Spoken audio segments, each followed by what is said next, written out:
Hello dear students, welcome back to the social class 8 history chapter 5 when people rebel 1857 and after. அதாவது நம்ம previous சாப்டரில் பார்த்துருப்போம் என்ன அப்படின்னா 1947 வரைக்கும் நம்முடைய கண்ட்ரி யார் ரூல் பண்ணிக்கிட்டு இருந்தா அப்படின்னா பிரிட்டிஷ் தான். ஓகேவா?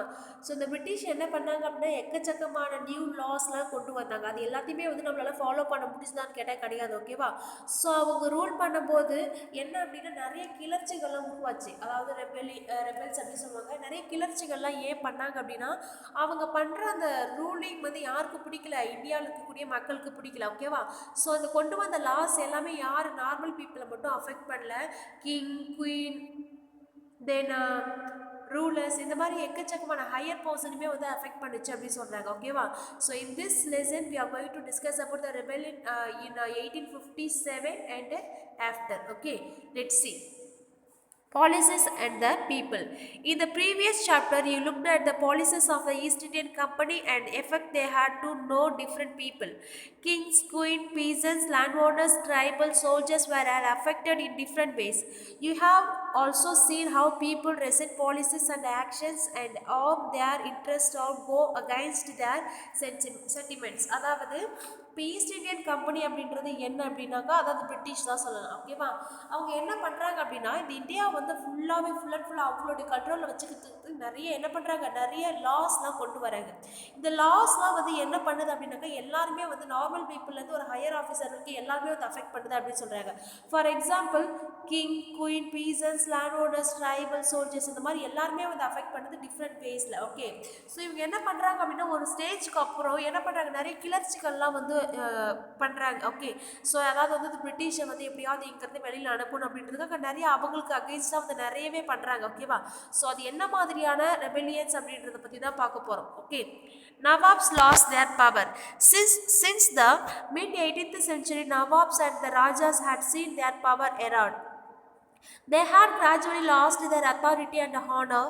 Resident had been centered in many courts. The freedom of the rulers reduced.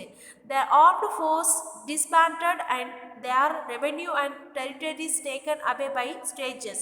So mid of the 18th century என்ன ஆகுது அப்படின்னு பார்த்தோன்னா இப்போ நவாப்ஸ் அண்ட் ராஜாஸ்லாம் இருக்காங்க இல்லையா, இவங்க ஒரு ஹையர் ஆஃபீஸர், ஒரு ஹையர் பர்சன். ஸோ இவங்க கிட்ட இருக்கிற கண்ட்ரோல்லாம் என்ன பண்ணுறாங்க அப்படின்னாக்கா பறிக்கப்படுது. ஓகேவா? ஸோ இவங்களுடைய புகழ் எல்லாமே வந்து பறிக்கப்படுது அப்படின்னு சொல்கிறாங்க. ஏன் அப்படின்னாக்கா ஸோ இவங்களுமே வந்து யாருக்கு கீழே வச்சுக்கிட்டாங்க அப்படின்னு பார்த்தோன்னா பிரிட்டிஷ்க்கு கீழே தான் வச்சுக்கிட்டாங்க. ஸோ அப்போ இவங்களுக்குன்னு எந்த ஒரு ஃப்ரீடம் எதுவுமே கிடையாது அப்படின்னு சொல்கிறாங்க. Okay, the next one, many ruling families tried to negotiate with the company to protect their interest. For example, Rani Lakshmibai of the Jhansi wanted to company to recognize her adopted son as their to the kingdom after death of her husband. அதாவது so இந்த டைமில் என்ன அப்படின்னாக்கா many rulers, ஓகேவா, அவங்க என்ன பண்ணுறாங்க அப்படின்னா அவங்களுடைய ரெகக்னைஸை வந்து என்ன பண்ணுறாங்க அப்படின்னாக்கா விட்டு கொடுக்கல. ஓகேவா? ஸோ என்ன பண்ணுறாங்க, ஸோ நாங்கள் தான் வந்து இங்கே வந்து ஒரு ஹையர் பர்சனாக இருக்கணும் அப்படின்ற ஒரு கருத்தை விட்டு கொடுக்காத நம்ம போராடிக்கிட்டே இருக்காங்க. அதில் ஒருத்தவங்க தான் யார் அப்படின்னு பார்த்தோன்னா ராணி லக்ஷ்மிபாயின்னு சொல்லுவாங்க. ஸோ இவங்களுக்கு வந்து ஓன் சன் அண்ட் டாட்டர் கிடையாது, இவங்க வந்து ஒரு அடாப்டட் சன். ஓகேவா? ஒரு மகனை வந்து தத்து எடுத்திருப்பாங்க. ஸோ இவங்க எந்த காரணத்துக்காக வந்து ப்ரொட்டஸ்ட் பண்ணுவாங்க அப்படின்னு பார்த்தோன்னா, ஸோ இப்போ ஃபார் எக்ஸாம்பிள் ஒரு கிங்டம்க்கு ஒரு கிங் இருக்காங்க அப்படின்னா இந்த கிங் வந்து இறந்ததுக்கு அப்புறம் இவங்களுடைய சன் யார் இருப்பாங்களோ அவங்க தான் வந்து ரூல் பண்ணுவாங்க இல்லையா.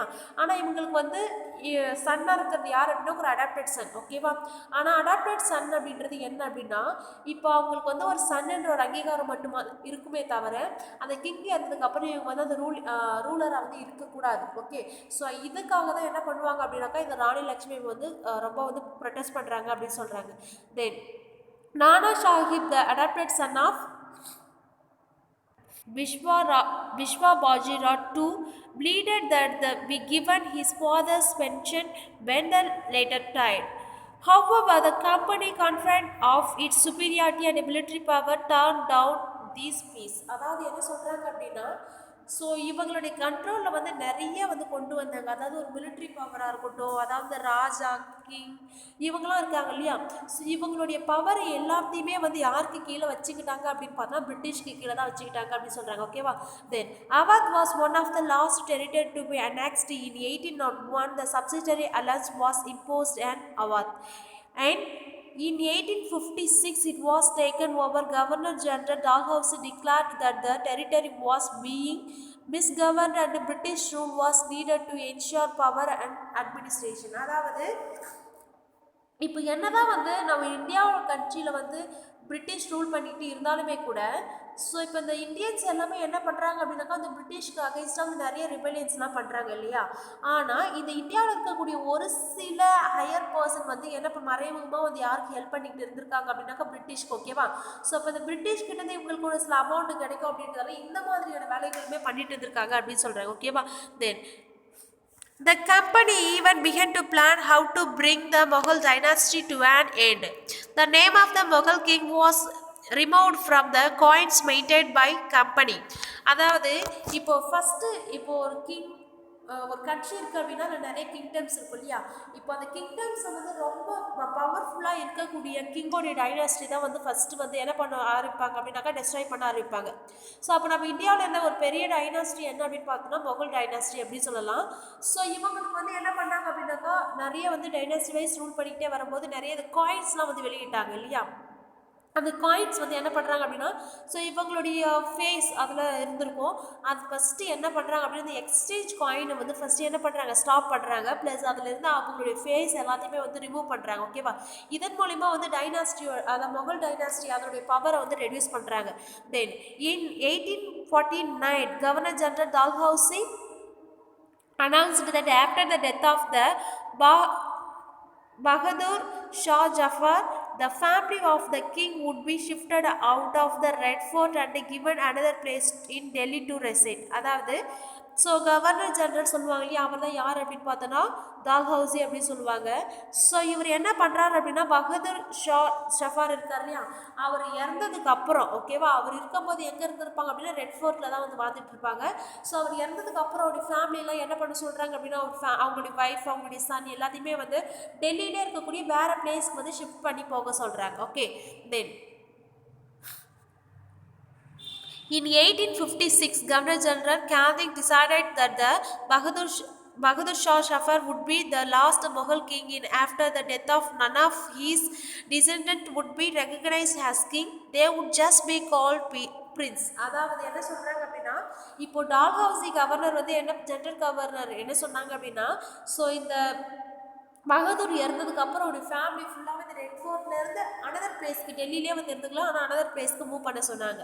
ஆனால் அதுக்கு அடுத்தது வந்த 1856 இருந்த கவர்னர் ஓகே கேனிங் அப்புறம் என்ன சொல்கிறார் அப்படின்னா ஸோ இப்போது பகதூர் அப்படின்றது ஒரு கிங் வச்சுக்கோங்களேன், அவர் இந்த கிங் இறந்ததுக்கு அப்புறம் அதுக்கு அடுத்தது அந்த கிங்டம் வந்து ரூல் பண்ணுறது யார் அப்படின்னு பார்த்தோன்னா அவருடைய சன் தான் வந்து ரூல் பண்ணணும் இல்லையா. ஆனால் இங்கே என்ன சொல்கிறாங்க அப்படின்னா ஸோ இப்போ இந்த ரெட் ஃபோர்ட்டை விட்டு அவங்க மூவ் பண்ண சொல்லிட்டாங்க. மூவ் பண்ணதுக்கு அப்புறம் இவர் வந்து ஒரு பிரின்ஸு, அவங்க அப்பா இருக்கும்போது வந்து அவர் கிங்குன்னு சொல்லியிருப்பாங்க, அவருடைய சன்னை வந்து ஒரு பிரின்ஸ் அப்படின்னு சொல்லிட்டு அழைச்சிருப்பாங்க இல்லையா. இப்போ என்ன அப்படின்னா அவர் வந்து கடைசி வரைக்கும் பிரின்ஸ் மட்டும்தான் ஒரு அங்கீகாரம் இருக்குமே தவிர அவர் வந்து ஒரு கிங்காக வந்து ஆக முடியாது. இந்த மாதிரி ஒரு சிஸ்டம்லாம் கொண்டு வந்தாங்க. Okay. The next one the peasants and the sepoys. In the countryside, peasants and the zamindars resented in high tax and the methods of the revenue collection. Many failed to pay back their loans to the moneylenders and gradually lost the lands they had tilled for generations. அதாவது என்ன சொல்கிறாங்க அப்படின்னா அதாவது British rule பண்ணும்போது இந்த பீசன்ஸ் அந்த sepoys அந்த army people அந்த விவசாயிகள் எல்லாருமே என்ன அப்படின்னாக்கா நிறைய ப்ராப்ளம்ஸ் வந்து ஃபேஸ் பண்ணாங்க அப்படின்னு சொல்கிறாங்க. இப்போ அந்த பீசன்ஸ் விவசாயிகள் அப்படின்னு சொல்லும்போது அவங்க என்ன மாதிரியான விஷயத்தில் ரொம்ப அடிபட்டிருப்பாங்க அப்படின்னு பார்த்தா டேக்ஸ். ஓகே. ஸோ இந்த டேக்ஸ் அப்படின்ற ஒரு விஷயத்தில் ரொம்பவே வந்து அஃபெக்ட் ஆனாங்க அப்படின்னு சொல்கிறாங்க. இப்போ என்ன பண்ணுறாங்க அப்படின்னா ஸோ இவங்கள்ட்டே அது வந்து வரி கலெக்ட் பண்ணுறாங்க இல்லையா. ஸோ ஒரு வரி கலெக்ட் பண்ணும்போது என்ன அப்படின்னாக்கா அந்த அளவுக்கு வந்து அவங்கக்கிட்ட வந்து அந்த விவசாயம் அந்த அளவுக்கு கை கொடுக்கல. அதனால் என்ன பண்ணுறாங்க மணி லேண்டர்ஸ் கிட்டேருந்து மணி வந்து பாரோ பண்ணி தான் என்ன பண்ணுறாங்க அப்படின்னாக்கா இவங்களுக்கு டேக்ஸ் வந்து பே பண்ணுறாங்க. ஓகே. ஒரு ஸ்டேஜுக்கு அப்புறம் அந்த மணி லேண்டர்ஸ்க்கு இந்த அமௌண்ட்டை ரிட்டர்ன் பண்ண முடியல அப்படின்னா அவங்க என்ன பண்ணுவாங்க அந்த மணி லேண்டர்ஸ் வந்து அவங்களோட லேண்டை வந்து எடுத்துப்பாங்க. இந்த மாதிரி எல்லாருக்கிட்டே இருந்த லேண்டுமே வந்து பறிக்கப்பட்டது அப்படின்னு சொல்கிறாங்க. ஸோ இதனால் அவங்களுக்கு ரொம்ப வந்து பஞ்சத்தில் அடிபட்டு இருந்தாங்க அப்படின்னு சொல்கிறாங்க. ஓகேவா. தென் த இந்தியன் சிப்பாய் இந்த employee of the company also had reasons for discontent. They were unhappy about their pay, allowance and the conditions of the service. அதாவது என்ன சொல்கிறாங்க அப்படின்னா, இப்போ ஃபஸ்ட்டு வந்து பீசஸ் வந்து எப்படிலாம் வந்து ப்ராப்ளம்ஸ் ஃபேஸ் பண்ணாங்க. நெக்ஸ்ட் ஒன் சிப்பாய்ஸ் அப்படின்னும் போது இந்த ஆர்மி பீப்புள் சொல்லுவாங்க. ஸோ இந்த பிரிட்டிஷ் வந்து என்ன பண்ணுறாங்க அப்படின்னா, இவங்களுக்கு கீழே வந்து நிறைய ஆர்மி பீப்புள் வச்சுருக்காங்க. அவங்கள தான் சிப்பாய்ஸ் அப்படின்னு சொல்கிறாங்க. ஸோ இப்போ இவங்க அவங்க ஒர்க் பண்ணுறதுக்கு தகுந்த மாதிரி ஒரு அலவன்ஸ் கொடுக்கணும் இல்லையா, ஒரு சேலரி கொடுக்கணும் இல்லையா. பட் இவங்க அந்தளவுக்கு சேலரி கொடுக்கல, கொடுத்தாலுமே வந்து அது அந்தளவுக்கு அவங்களுக்கு வந்து ஒரு சாட்டிஸ்ஃபேக்ஷனாகவே இல்லை அப்படின்னு சொல்கிறாங்க. தென் some of new rulers, moreover, violated their religious sensibilities and beliefs. Did you know that those days many people in the country believed that if they were crossed the sea, they would be lost their religion and caste? அதாவது என்ன அப்படின்னா, இப்போ இதில் இருக்கக்கூடிய நிறைய soldiers வந்து என்ன ரொம்ப ஃபீல் பண்ணுறாங்க அப்படின்னு பார்த்தோன்னா, இப்போ இவங்க என்ன பண்ணணும், ஒரு கடல் தாண்டி இன்னொரு கண்ட்ரிக்கு போயிட்டோம் அப்படின்னா அது வந்து ஒரு ரிலீஜியஸை வந்து ஃபாலோ பண்ணாததுக்கு ஒரு சமம் அப்படின்னு சொல்கிறாங்க. அதாவது அவங்களுடைய ரிலிஜன் தான் அவங்க ரிலீஜனை வந்து மதிக்கலை அப்படின்றதுக்கு மாதிரி சமம். ஓகேவா, தீட்டு அப்படின்னு சொல்லுவாங்க. இப்போ ஒரு பிளேஸ்லேருந்து இன்னொரு பிளேஸுக்கு கடல் சார்ந்து போயிட்டோம் அப்படின்னா, கடல் கடந்து போயிட்டோம் அப்படின்னா ஒரு பேர் தீட்டு அப்படின்னு சொல்கிறாங்க. ஸோ இந்த மாதிரி போகிறத வந்து நிறைய ஆர்மி பீப்புள் வந்து விரும்பலை அப்படின்னு சொல்கிறாங்க. Okay, so when in 1824 the Sepoy were told to go to the Burma by the sea route to fight for the company. They refused to follow the order, though they agreed to go by the land route. அதாவது என்ன அப்படின்னா, இன் 1824 இந்த சிப்பாய்ஸ்லாம் வந்து என்ன பண்ணுவாங்க அப்படின்னா, இந்த British வந்து இங்கேருந்து பர்மாவுக்கு வந்து இந்த கம்பெனிக்கு அகைன்ஸ்டாக இருக்க பர்சன் தான் யார் அப்படின்னாக்கா பர்மாவில் இருக்கக்கூடியவங்க. ஸோ இவங்களுக்கு அகைன்ஸ்டாக இருக்கிறதால என்ன பண்ணுவாங்க அப்படின்னா, அங்கே வந்து ஒரு ஃபைட் பண்ணுற ஒரு பேட்டிலுக்காக அனுப்பாங்க. ஓகேவா, அது வந்து என்ன அப்படின்னாக்கா சீ ரூட் வழியாக. ஸோ இவங்க என்ன பண்ணுவாங்க அப்படின்னா, எங்களால் வந்து சீ ரூட் வழியாக போக முடியாது, நாங்கள் என்ன அப்படின்னா இந்த ரோட் ஃபெசிலிட்டி இருக்கு இல்லையா, அதை யூஸ் பண்ணி வேணும்னா போவோம், இந்த சீ ரூட் வழியாக நாங்கள் போக மாட்டோம் அப்படின்னு சொல்லிட்டு ரொம்ப ஆர்குமெண்ட் பண்ணி என்ன பண்ணுறாங்க, இந்த ரோட் ஃபெசிலிட்டியை வந்து அவங்க யூஸ் பண்ணிக்கிறாங்க அப்படின்னு சொல்கிறாங்க. Okay, then they were severely punished, and since the issue did not die down in 1856, the company passed a new law which stands for every new person who took up employment in the company army had to agree to serve the overseas of required. So என்ன பண்றாங்க அப்படின்னா, இந்த மாதிரி அப்போஸ் பண்ணி உங்களுக்கு அகைன்ஸ்டாக வந்து யார் criticise பண்ணி பேசுகிறாங்களோ அவங்களை என்ன பண்ணுறாங்க அப்படின்னாக்கா ரொம்ப பனிஷ்மெண்ட் கொடுக்குறாங்க. ஓகேவா, ஸோ அதுக்கப்புறம் இனி 1856க்கு அப்புறம் ஒரு லா கொண்டு வராங்க. ஸோ இங்கே இருக்கக்கூடிய யங் பர்சன் என்ன பண்ணணும் அப்படின்னாக்கா ஆர்மியில் ஜாயின் பண்ணிக்கணும், அவங்க என்னென்ன ஒர்க்லாம் கொடுக்குறாங்களோ அது எல்லாத்தையுமே வந்து டெடிக்கேட்டடாக ஒர்க் பண்ணணும் அப்படின்ற மாதிரி ஒரு சிஸ்டம் கொண்டு வராங்க. Okay, the sepoys also reacted to what happening in the countryside. Many of them were peasants and had the families living in the village, so were anger of the peasants quickly spread among the sepoys. அதாவது என்ன பண்ணுறாங்க அப்படின்னா, so இப்போ இந்த விவசாயிகளுக்கும் இந்த army soldiers இருக்காங்களே அவங்களுக்கும் வந்து ரொம்ப கோவம் வருது, கடுமையாக கோவம் வருது. ஏன் அப்படின்னா இது வந்து அந்த ஒரு பர்சனோட மட்டும் போயில, அந்த விவசாயிகள் பார்த்தா அவங்களுக்கும் ஒரு குடும்பம் இருக்குது, தென் ஆர்மி பீப்புள் பார்த்தா அவங்களுக்கும் ஒரு குடும்பம் இருக்குது. இந்த மாதிரியான ஒரு சில லாஸ்லாம் கொண்டு வரது அவங்களுக்கு ரொம்பவே பிடிக்கல, ரொம்பவே வந்து கோவப்பட்டாங்க அப்படின்னு சொல்கிறாங்க. ஓகேவா, தென் ரெஸ்பான்ஸ் டு reforms.